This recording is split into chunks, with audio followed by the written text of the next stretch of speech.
નમસ્કાર વિદ્યાર્થી મિત્રો, અથર્વ સ્ટડી ધોરણ 7 અસાઇનમેન્ટનું સંપૂર્ણ સોલ્યુશન તમે અત્યાર સુધી પ્રશ્ન 1 થી 3 જોયેલો છે. હવે પ્રશ્ન નંબર 4 થી આપણે શરૂઆત કરીએ. તો ચેનલને લાઈક અને સબસ્ક્રાઈબ જરૂર કરે, જેથી નવા વિડીયો આવે તો એ તમને તરત જ જાણવા મળી શકે. તો આગળ શરૂઆત કરીએ. પ્રશ્ન નંબર 4 તો પ્રશ્ન 4 ની શરૂઆત કરીએ. તો એમાં પ્રકરણ નંબર 10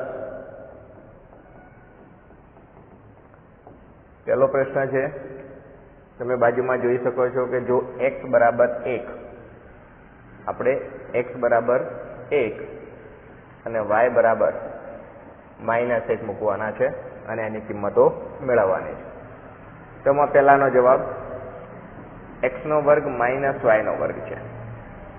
તો આપણે જવાબ લઈએ તો x ની જગ્યાએ આપણે મૂકવાના છે 1 એનો વર્ગ, y ની જગ્યાએ -1 મૂકવાના છે એનો વર્ગ. તો 1 નો વર્ગ કેટલો થશે? તો 1 જ. અને -1 નો વર્ગ એ પણ કેટલો થશે? 1. કારણ કે જ્યારે પણ બેકી ઘાત કોઈ પણ ઋણ સંખ્યાની ઉપર હોય ત્યારે જવાબ હંમેશા ધન પૂર્ણાંકમાં આવે છે, ઋણ હોય તો 1 માંથી 1 જશે એટલે જવાબ શું આવશે? 0. તો આ આપણો પહેલાનો જવાબ. બીજા નંબરનો દાખલો છે x ની 3 ઘાત વત્તા y ની 3 ઘાત. ફરીથી 1 ની 3 ઘાત, y ની જગ્યાએ -1 ની 3 ઘાત. તો હવે 1 ની 3 ઘાત 1 જ વત્તા -1 ની 3 ઘાત કેટલી થશે? તો -1 જ. હવે 1 ના 1 પ્લસ અને માઇનસ, અહીંયા પ્લસ અને માઇનસ થયા તો પ્લસ માઇનસ ગુણાકારમાં છે એટલે -1. તો આનો પણ જવાબ કેટલો મળશે આપણને? 0. તો આ બાબતો ખાસ ધ્યાન રાખવાની છે, કેવી રીતે આપણને જવાબ મળે છે તે. ત્રીજા નંબરનું છે 2xy. તો 2x ની જગ્યાએ આપણે 1 મૂકવાનો છે અને y ની જગ્યાએ માઇનસ. આ ત્રણે સંખ્યા એ ગુણાકારમાં કહેવાય, એટલે બાકીની બે સંખ્યા પ્લસ છે, એક માઇનસ છે, એટલે ગુણાકારનો નિયમ છે પ્લસ માઇનસ માઇનસ, અને ત્રણેયનો ગુણાકાર એટલે 2 એકા 2. તો આપણો જવાબ મળશે -2. ચોથા નંબરની રકમ છે આપણી પાસે x નો વર્ગ -xy. x એટલે 1 મૂકવાનો છે અને y એટલે -1 મૂકવાનો છે. x નો વર્ગ થશે 1. હવે આ માઇનસ અને અહીંયા રહેલું માઇનસ, એ માઇનસ માઇનસ શું થઈ જશે? પ્લસ, કારણ કે ગુણાકારમાં છે એટલે 1 અને 1 વત્તા 1 એટલે આપણો જવાબ કેટલો મળશે? 2. તો આ રીતે સરળ દાખલાઓની અંદર આપણે સમજી શકીએ છીએ. હવે એના પછીનો પ્રશ્ન છે બીજા નંબરમાં સરવાળા કરીને કિંમત શોધો. સરવાળા કરીને કિંમત શોધો. તો ધ્યાન આપીશું આપણે. એમાં પહેલી રકમ છે 9x નો વર્ગ ઓછા 1 અને એની જગ્યાએ આપણે શું લખવાનું છે? વત્તાકાર. અને છે એની જગ્યાએ વત્તાકાર મૂકવાના છે અને 5 ઓછા 4x નો વર્ગ. હવે આપણને કીધું છે કે x બરાબર 1 માટે x ની જગ્યાએ કેટલા મૂકવાના છે? 1. તો અહીંયા સમજી લઈએ પહેલા તો રકમને. સજાતીય પદોને નજીક લાવવાના છે. 9x નો વર્ગ, અહીંયા 4x નો વર્ગ, પણ 4 ની આગળની જે નિશાની છે એને ખાસ સમજવાની છે, એટલે -4x નો વર્ગ. એના પછી -1 અને વત્તા 5. આ સજાતીય પદો નજીક લાયા. હવે સજાતીય પદોના સરવાળા બાદ બાકી જે થતા હોય તે કરવાના છે. તો 9 માંથી 4 જશે તો 5x નો વર્ગ. અહીંયા મોટી સંખ્યા પ્લસ અને નાની સંખ્યા માઇનસ, એટલે કે 1 પ્લસ અને 1 માઇનસ હોય એટલે હંમેશા માટે બાદબાકી થાય. અને બાદબાકી થયા પછી આપણે ચિહ્ન મૂકીશું તો 5 માંથી 1 જશે તો 4. અહીંયા મોટી સંખ્યા આગળ પ્લસની નિશાની છે એટલે આપણે +5. આ આપણને સમીકરણ મળી ગયું, સાદું રૂપ જે કહીએ છીએ. હવે x ની કિંમત મૂકીશું તો 5x ની જગ્યાએ આપણે 1 મૂકવાનો છે, 1 નો વર્ગ વત્તા 4. 5 1 નો વર્ગ 1 જ થશે અને વત્તા 4. 5 એકા 5 અને વત્તા 4 અને 5 ને 4 9. આ આપણો જવાબ. તો આ રીતે આપણે જવાબ મેળવવાનો છે અને સરવાળાની કિંમતો પણ આપણે મેળવવાની છે. બીજા નંબરનો દાખલો. દરેક દાખલાની રકમ અહીંયા બાજુમાં આપણને આપેલી છે, તો અને જ્યાં લખેલું છે ત્યાં આપણે અત્યારે સરવાળો કરવાનો છે, એટલે રકમની અંદર ખાસ ધ્યાન રાખજો. 6x ઓછા 4 અને એની જગ્યાએ વત્તા 4x વત્તા 7 અને x બરાબર આપણને 1 માટે કીધું છે. સજાતીય પદો પહેલા જ નજીક લાવી દેવાના. 6x અહીંયા વત્તા 4x છે એટલે વત્તા 4x. હવે -4 અને +7, તો સજાતીય પદોનો સરવાળો બાદબાકી જે થતું હોય તે 6 વત્તા 4 એટલે 10x. એક પ્લસ અને એક માઇનસ હોય એટલે હંમેશા માટે બાદબાકી. 7 માંથી 4, મોટી સંખ્યામાંથી નાની સંખ્યા બાદ કરી જ દેવાની. તો 7 માંથી 4 કાઢીશું એટલે 3, પણ નિશાની કેવી રહેશે? સરવાળાની પ્લસ, કારણ કે 7 એ મોટી સંખ્યા છે એટલા માટે. આ થઈ ગયું આપણું સાદું રૂપ અથવા સમીકરણ. હવે x ની જગ્યાએ આપણે કિંમત મૂકવાની છે, તો x ની જગ્યાએ અહીંયા 1 જ મૂકવાનો છે. તો 10 એકા 10 વત્તા 3 બરાબર 13. તો આ આપણો જવાબ. આવા સરળ એકદમ દાખલાઓ છે તો સરળતાથી આપણે ગણી શકીએ. ત્રીજા નંબરનો, એની રકમ છે 5x વત્તા 9 અને એની જગ્યાએ વત્તા 8x ઓછા 6. હવે x બરાબર -1 મૂકવાનો છે. તો ફરીથી સજાતીય પદો નજીક. 5x વત્તા 8x વત્તા 9 અને ઓછા 6. સજાતીય પદોના સરવાળા બાદ બાકી જે થતું હોય, 8 ને 5 13x વત્તા 9 માંથી 6 જાય તો કેટલા વધશે? 3. હવે x ની જગ્યાએ આપણે કિંમત, આ આપણું બની ગયું સમીકરણ. હવે x ની જગ્યાએ આપણે મૂકવાના છે -1 વત્તા 3.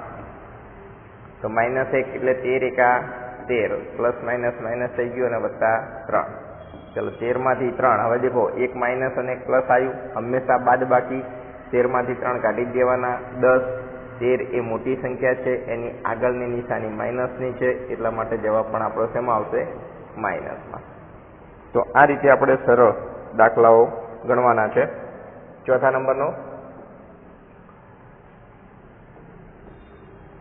3x ઓછા 8 અને એટલે વત્તા 9x ઓછા 11 અને x બરાબર 1 માટે. પરીક્ષાની અંદર દાખલા પૂછાશે તો આ રીતના જ પૂછાશે. સાથે સાથે ચેનલને લાઈક અને સબસ્ક્રાઈબ જરૂરથી કરે, જેથી આગળ જે પણ નવું આવે એ તમે જાણી શકો. તો સજાતીય પદોના નજીક -8 અને -11. તો 9 અને 3, 9 અને 3 12. 9 અને 3 થશે 12. અને બંને માઇનસ સંખ્યા છે, તો યાદ રાખવાનું છે, બંને ઋણ સંખ્યા હોય તો અંકોનો સરવાળો થાય છે, એટલે 11 વત્તા 8 એટલે 19 અને નિશાની માઇનસ. આપણું થઈ ગયું સમીકરણ.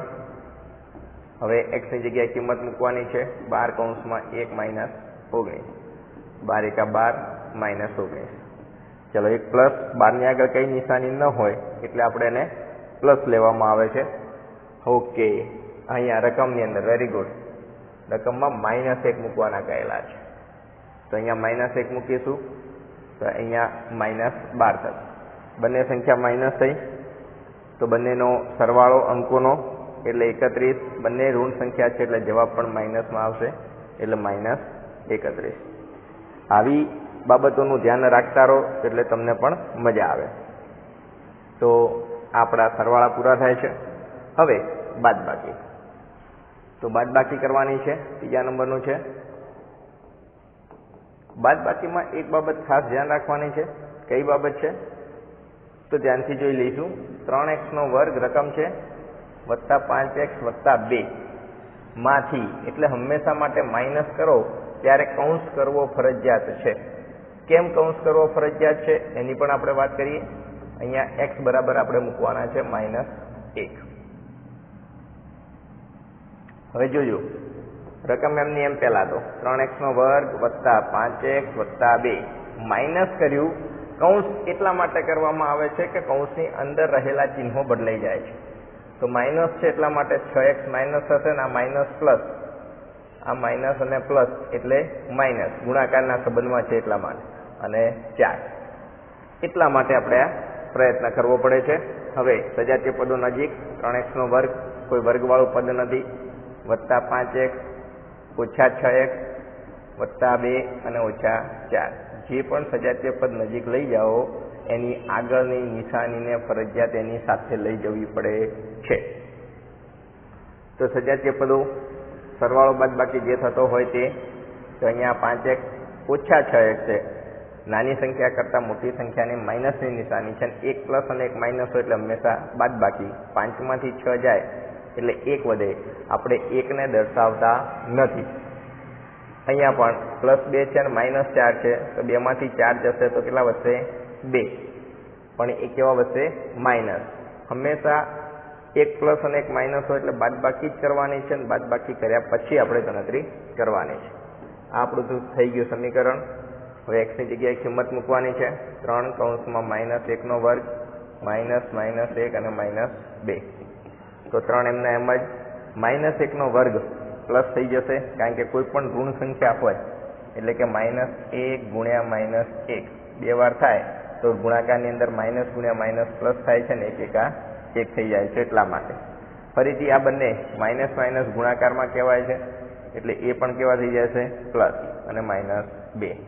3 એકા 3 વત્તા 1 ઓછા 2 બંનેનો સરવાળો, તો 4 ઓછા 2 બરાબર આપણો જવાબ આવશે 2. તો આ રીતે આપણે ગણતરી કરી અને જવાબ મેળવવામાં આવે છે. એમાં જ બીજા નંબરનો દાખલો ધ્યાનથી સમજો, ન ખબર પડે તો તમે પૂછી શકો છો મેસેજ દ્વારા. 7x નો વર્ગ -6x માંથી એટલે બાદબાકી, કૌંસમાં લખવાની બાકીની સંખ્યા 4x નો વર્ગ વત્તા 5x, અને અહીંયા કીધું છે x બરાબર -1. ફરીથી 7x નો વર્ગ એમને એમ, 6x પણ એમને એમ, માઇનસ કૌંસની અંદરની નિશાની બદલાઈ જશે, પ્લસ હશે તો માઇનસ અને માઇનસ હશે તો પ્લસ. સજાતીય પદો જોડે લાવો, તો અહીંયા 4x નો વર્ગ, અહીંયા 6x અને -5x. ચલો સજાતીય પદોમાં સરવાળો બાદબાકી જે થતું હોય કરવાનું છે. 7 માંથી 4 જશે તો 3x નો વર્ગ, બંને માઇનસ સંખ્યા છે એટલે અંકોનો સરવાળો 6 અને 5 11x, નિશાની માઇનસ. આ આપણું થઈ ગયું સમીકરણ. હવે એની અંદર આપણે કિંમત મૂકવાની છે x ની જગ્યાએ -1. તો બંને કિંમતો મૂક્યા પછી આગળ જોઈએ પ્રમાણે -x નો વર્ગ છે, 1 નો વર્ગ છે એટલે જવાબ 1, અને માઇનસ માઇનસ પ્લસ 11 એકા 11, તો 3 વત્તા 11 બરાબર આપણો જવાબ આવશે 14. તો આ રીતે તમારે સરળતાથી ગણતરી કરી શકાય છે. ત્રીજા નંબરનું છે 4x નો વર્ગ વત્તા 2x ઓછા 3 માંથી એટલે બાદબાકી 2x નો વર્ગ વત્તા 5x ઓછા 8, અને હવે અહીંયા છે x બરાબર 2. ચાલો પહેલા કૌંસને છૂટો કરવાનો. બાદબાકી હોય ત્યારે ખાસ ધ્યાન રાખવાનું છે, કૌંસને છૂટો કરીશું ત્યારે અંદરની નિશાની બદલાઈ જાય છે, માઇનસ હોય તો પ્લસ અને પ્લસ હોય તો માઇનસ. સજાતીય પદ જોડે લાવો. સજાતીય પદ જ્યારે પણ જોડે લાવવામાં આવે ત્યારે નિશાની સાથે એને જોડે લાવવામાં આવે છે, એ ખાસ સમજવું. પછી સજાતીય પદોમાં સરવાળો બાદબાકી જે થતું હોય તે, તો 4 માંથી 2 જશે તો 2, અહીંયા 2 માંથી 5 કાઢવાના છે, 1 પ્લસ અને 1 માઇનસ હોય એટલે હંમેશા બાદબાકી, એટલે 5 માંથી 2 કાઢવાના એટલે 3, 5 મોટા છે એની આગળ માઇનસની નિશાની છે એટલે માઇનસ. અહીંયા 1 પ્લસ અને 1 માઇનસ છે પણ 8 મોટા છે એટલે 8 માંથી 3 જશે એટલે +5. આ આપણું થઈ ગયું સમીકરણ. હવે આની અંદર કિંમત મૂકવાની છે 2, એટલે 2 નો વર્ગ 3 કૌંસમાં 2 વત્તા 5.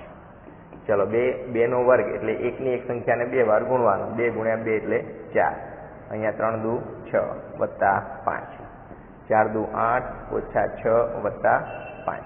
અહીંયા તમે પહેલેથી બાદબાકી કરીને પણ લખી શકો છો.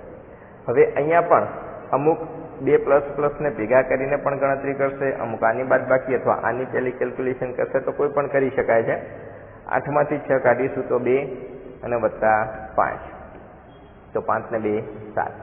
તમને જે સરળ લાગે એ પ્રમાણે તમે કરી શકો છો, પણ બને ત્યાં સુધી બે પ્લસ વાળી સંખ્યાઓ છે એટલે કે 8 અને 5 ને નજીક લઈ અને પછી 6 બાદ કરશો તો એવી ઋણ સંખ્યાઓ હશે ત્યારે કોઈ પણ ભૂલ થઈ શકશે નહીં. તો આ રીતે પણ તમે જવાબ મેળવી શકો છો. ચોથા નંબરમાં 5x² વત્તા 8x વત્તા 1 માંથી એટલે આપણી બાદબાકી. કૌંસમાં 3x² વત્તા 6x વત્તા 7. અહીંયા પણ x બરાબર 2. ચલો ફરીથી 5x² વત્તા 8x વત્તા 1. આગળની પદમાં કોઈ ફેરફાર અત્યારે થતા નથી. અહીંયા નિશાની બદલાશે, એ ખાસ ધ્યાન રાખવાનું છે.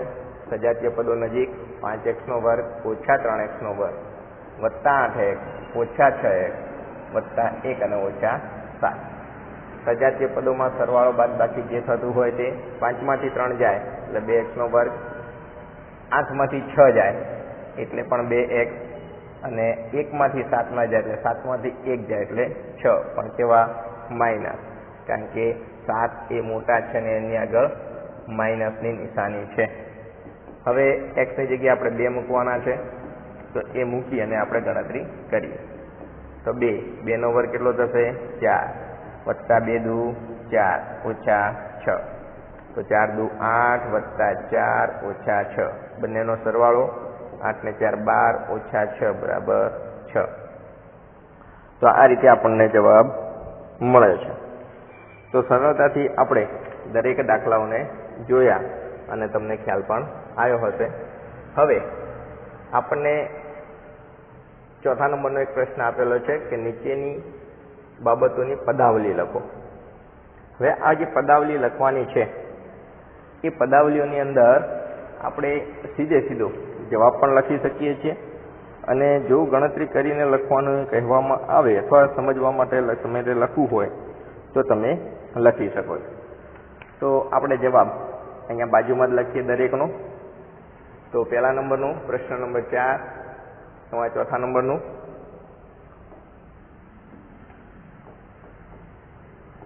એમાં પહેલામાં કહ્યું છે x અને y ના ગુણાકારમાંથી. તો x અને y નો ગુણાકાર સમજવા માટે છે એટલે x ગુણ્યા y. માંથી તેમનો સરવાળો બાદ કરતા. માંથી તેમનો સરવાળો બાદ કરતા. હવે ધ્યાન આપજો, બંનેનો ગુણાકાર કરીશું એટલે શું થઈ જશે? xy. એટલે આ થઈ ગયું xy. હવે માંથી એટલે બાદબાકી અને સરવાળો બાદ કરવાનો છે. સરવાળો એટલે x વત્તા y, એટલે x વત્તા y. આ રીતે આપણે જવાબ લખી શકીએ છીએ. બીજા નંબરમાં છે ગણતરી કરી છે સમજવા માટે x ના 2 ગણામાંથી. તો x ના 2 ગણા એટલે 2x માંથી એટલે બાદબાકી. y ના 3 ગણા બાદ કરી, y ના 3 ગણા બાદ કરી 5 વડે ભાગતા.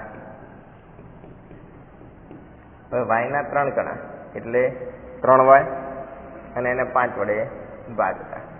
તો આપણે આખું છે, પાછું દરેકનું લખવાનું કીધું છે, તો આપણે એનો જવાબ સીધો લખી શકીએ કે 2x માંથી 3y બાદ કર્યા અને 5 વડે ભાગતા.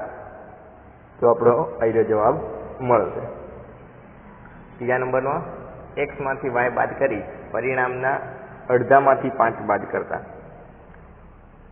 તો અહીંયા બાજુમાં જ લખું છું x માઇનસ y માંથી અડધા એટલે 2, અને એનું જે પરિણામ આવે એમાંથી 5 બાદ કરવાના. તો આ રીતે આપણે લખી શકીએ છીએ. ચોથા નંબરમાં પી અને ક્યુના ગુણાકારના 3 ગણામાં 2 ઉમેરતા. પી અને ક્યુના ગુણાકારમાં 3 ગણા એટલે ગુણ્યા 3 એટલે 3 નું થશે 3 PQ. 2 ઉમેરતા તો વત્તા 2. આ આપણો જવાબ. 5મા નંબરમાં રકમને સમજવાની છે ખાલી. x અને y ના સરવાળાના વર્ગમાંથી 3 બાદ કરતા. તો x અને y નો સરવાળો, એનો વર્ગ અને એમાંથી 3 બાદ કરવાના છે. 6 નંબરમાં x ના ઘનમાંથી y નો વર્ગ બાદ કરતા. તો આ x નો ઘન, આ y નો વર્ગ બાદ કર્યો, પરિણામને 2 વડે ભાગતા. તો આખું પરિણામ કહેવાય અને એને 2 વડે ભાગ્યા. 7મા નંબરમાં x અને y ના સરવાળાને 6 વડે ભાગતા. એ તો સિમ્પલ જ છે. તો 6 વડે ગુણતા. ઓકે. તો x પ્લસ y નો સરવાળો અને 6 વડે ગુણતા. 8મા નંબરમાં x ના અડધામાં 7 ઉમેરતા. x ના અડધા એટલે ભાગ્યા 2 અને એમાં 7 ઉમેરવાના છે એટલે વત્તા 7. 9મા નંબરમાં x ના ત્રીજા ભાગમાંથી, તો x નો ત્રીજો ભાગ એટલે ભાગ્યા 3 માંથી 1 બાદ કરતા એટલે આપણે 1 બાદ કરી દઈએ છીએ. 10મા નંબરમાં x નો ચોથો ભાગ, તો x નો ચોથો ભાગ અને y ના 5મા ભાગનો સરવાળો વત્તા y નો 5મો ભાગ. તો અહીંયા આપણે રકમ સાથે જ અહીંયા લખી દીધેલું છે, તો તમે જોઈ શકો છો. હવે પ્રકરણ નંબર 12. ફરીથી એકવાર ચેનલને લાઈક અને સબસ્ક્રાઈબ જરૂર કરે, જેથી કરીને નવા વિડીયો તમે જોઈ શકો અને સરળતાથી સમજી પણ શકો. ચેનલની શરૂઆત કરેલી છે નવી ઘણું બધું એમાં તમને જોવા મળશે. તો પ્રકરણ 12નું છે. નીચેનું પુસ્તક પૂર્ણ કરો. 12મું ચેપ્ટર સમિતિ, ખાસ તમને ખ્યાલ જ છે. તો અહીંયા મૂળાક્ષરો આપેલા છે ને મૂળાક્ષરોના આધારે ઉદાહરણ એક સમજાયેલું છે કે છેદને સમિતિની રેખા ન હોય, સમિતિની સંખ્યા 0 થઈ જાય અને પરિભ્રમણ એ 2. પરિભ્રમણ 2 કેવી રીતે? તો છેદ છે આ રીતના છેદ, એને તમે 90 ડિગ્રીએ વાળો એટલે તમને આ રીતે જોવા મળશે. ફરીથી 90 ડિગ્રીએ વાળો એટલે તમને પાછો ઝેડ જોવા મળશે અને ફરીથી 90 ડિગ્રીએ વાળો એટલે તમને પાછો ઝેડ આ રીતે. એટલે તમને 2 વાર આખું ચક્કર જો પૂરું કરશો એટલે આ ત્રીજી વાર એ પોતાની મૂળ સ્થિતિમાં આવશે. એટલે તમને આ પહેલી શરૂઆત છે, એને તમે વાળવાની શરૂઆત કરશો તો 1 વાર અને બીજી વારમાં એ પાછો પોતાની મૂળ સ્થિતિમાં આવે છે. એટલે પરિભ્રમણીય સમિતિની કક્ષા 2 કહેવામાં આવે. એ જ રીતે S માટે છે. તો S માટે સમિતિ રૈખિક સમિતિ ના, કારણ કે એ નહીં થાય. અને જે રેખા છે સમિતિની સંખ્યા છે એ પણ 0 થશે, કારણ કે એના કોઈ ભાગ પડતા નથી. અને પરિભ્રમણીય સમિતિ પણ એની 2 જ થશે. હા, H માટે દેખો, સમિતિની રેખા એટલે શું? તો એને અહીંયાથી વચ્ચેથી કટિંગ કરવામાં આવે તો પણ એના 2 ભાગો એકબીજા ઉપર વાળવામાં આવે તો બંધ બેસતા હોય, કાં તો આડી રીતે સમિતિ કરીશું તો પણ એની મળશે. એટલા માટે અહીંયા હા, સમિતિ કેટલી મળે છે? 2. અને પરિભ્રમણીય સમિતિ પણ કેટલી થશે? 2. એકદમ સરળ છે, સમજી શકો છો. હા, O માટે ખાસ, તો O માટે અથવા 0 માટે એ અસંખ્ય આવે છે. કેવી? અસંખ્ય. કારણ કે ગમે તેટલી સમિતિની રેખાઓ આવી શકે અને ગમે તે ખૂણે એને ફેરવો એ પણ અસંખ્ય પરિભ્રમણ આપે છે. E માટે રૈખિક સમિતિ છે, એક જ છે અને એને પરિભ્રમણીય સમિતિ પણ આપણને એક જ મળશે. ખાસ ધ્યાન રાખવાનું છે, પરિભ્રમણીય સમિતિ દરેકની છેલ્લામાં છેલ્લી 1 તો હોય જ છે, 1 થી ઓછી ક્યારે હોતી નથી. એટલે એ બાબતનું ખાસ ધ્યાન રાખવાનું.